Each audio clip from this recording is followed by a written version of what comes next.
Hello viewers, and welcome to another edition of the Book Review Blog. Today we're going to review the book The Great Gatsby by Scott Fitzgerald. There we go, now it's straight. This was a recommendation from a friend of mine named Melissa, and let's get started.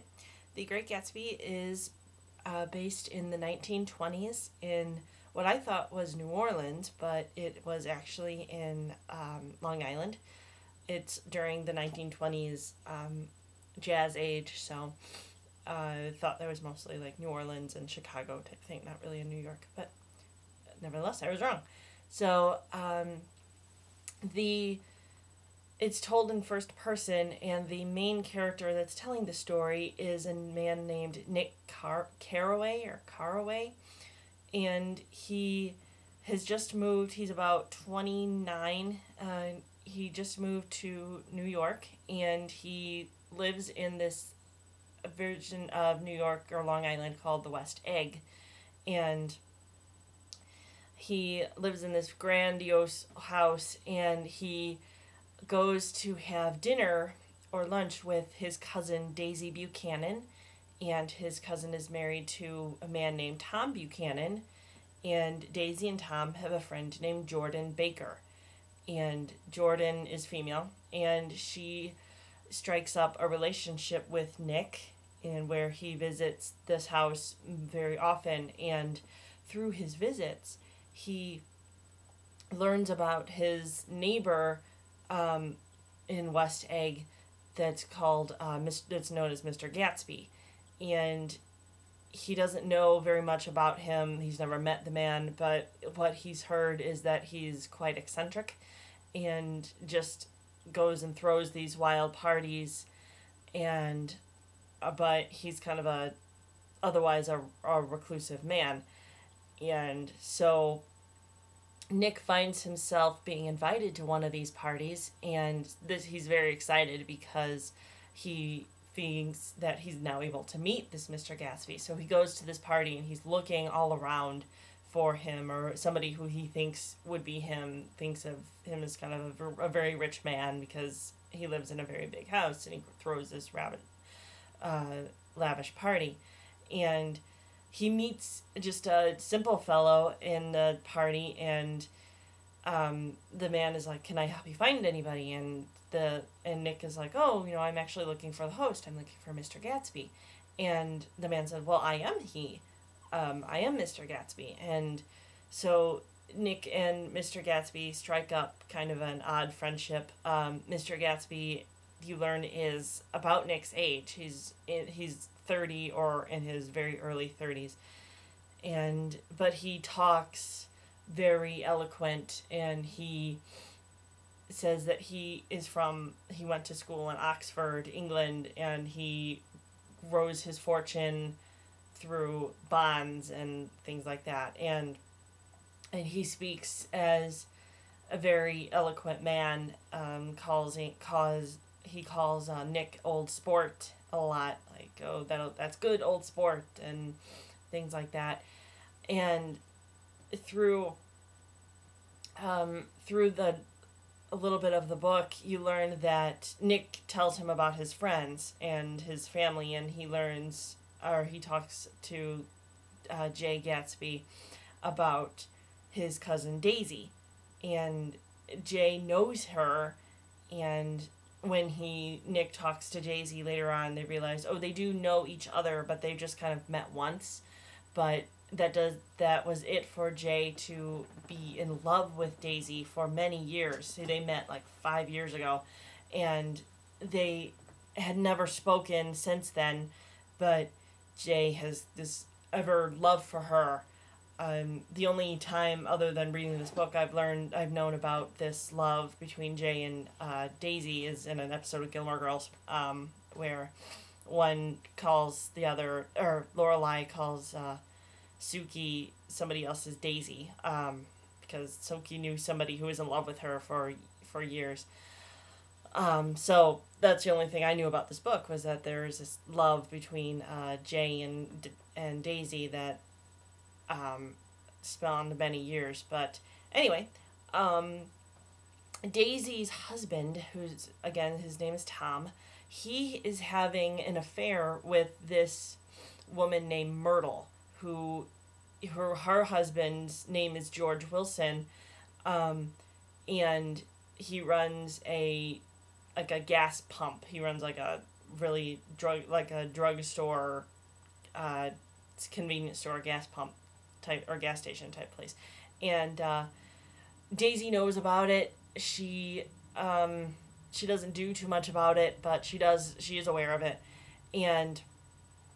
But Daisy and Jay Gatsby kind of become more involved, and they are thrown together more. There's a fun scene where Nick takes Daisy to Jay's house, and Jay takes them all on a tour of his house. And although he lives in like this big grandiose house, his bedroom is very simple and only has a few things in it. And there's a scene where Daisy is walking into his closet and looks inside and is marveled by Jay's beautiful shirts, and she cries over this, that he has beautiful, beautiful shirts, and thought that was kind of fun. And though Tom knows that Jay and Daisy are becoming more friendly and are seeing more and more of each other, he doesn't like it. Even though he's carrying on his own extramarital affair, he's thinking that Daisy and Jay are carrying on an affair as well. So, and that Daisy is falling in love with Jay. So, there's a chance where they're all five of them, Tom, Daisy, Jordan, Nick, and Jay, are all together in Daisy's house, and Tom thinks, we're going to go to New York, and because, again, it's not too far away. So they drive to New York, and they stay the afternoon at the Plaza Hotel, and this is where there's kind of a confrontation between Tom and Jay, where Tom basically gets out of Daisy and Jay that they love each other, that they still have loved each other, but Daisy admits that even though she does love Jay, she'll always remain with Tom. So they end up taking separate cars to New York. Jay and Daisy are in one car, and Tom, Jordan, and Nick are in another car, and that's the way that they go back.